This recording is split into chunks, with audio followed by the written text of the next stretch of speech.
في ردها على تصريحات رئيس الحكومة عزيز أخنوش بشأن إبداء موقف سياسي واضح من قضية الصحراء المغربية، تشبثت وزارة الخارجية الفرنسية بموقفها الضبابي من النزاع الإقليمي رغم خطابها المهادن للمملكة في الفترة الماضية بعد الزيارة التي قامت بها المشرفة على الجهاز الدبلوماسي الباريسي إلى الرباط.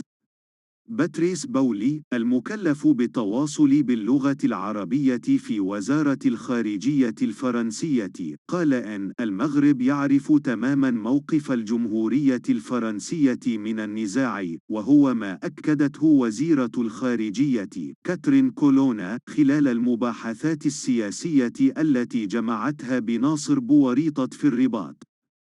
وأضاف بولي في حوار أجرته معه القناة التلفزيونية الإخبارية فرانس 24 أن الموقف الفرنسي من نزاع الصحراء حاسم وثابت، مبرزا أن مبادرة الحكم الذاتي تشكل قاعدة جدية ذات مصداقية باتجاه حل متفاوض عليه.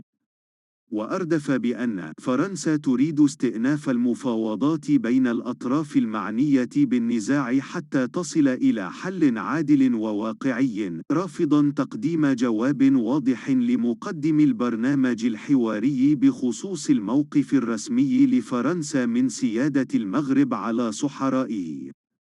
وفيما يتعلق بالزيارة المبرمجة لرئيس الجمهورية الفرنسية إيمانويل ماكرون إلى المملكة المغربية، أفاد المكلف بالتواصل بالعربية في وزارة الخارجية الفرنسية بأنه لا يملك معطيات دقيقة.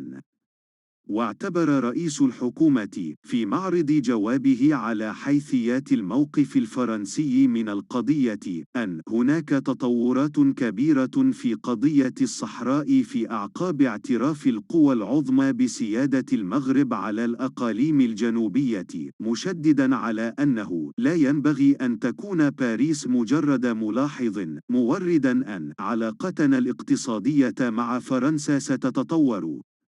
جدير بالذكر أن العلاقات الفرنسية المغربية تعرف أزمة دبلوماسية صامتة منذ فترة طويلة بسبب السياسات المتخذة من لدن قصر الإليزيه إزاء المملكة، خاصة ما يتعلق بنزاع الصحراء والتأشيرات الممنوحة للمواطنين المغاربة، وذلك في مقابل التقارب مع النظام الجزائري الذي لجأت إليه باريس بفعل أزمة الطاقة العالمية.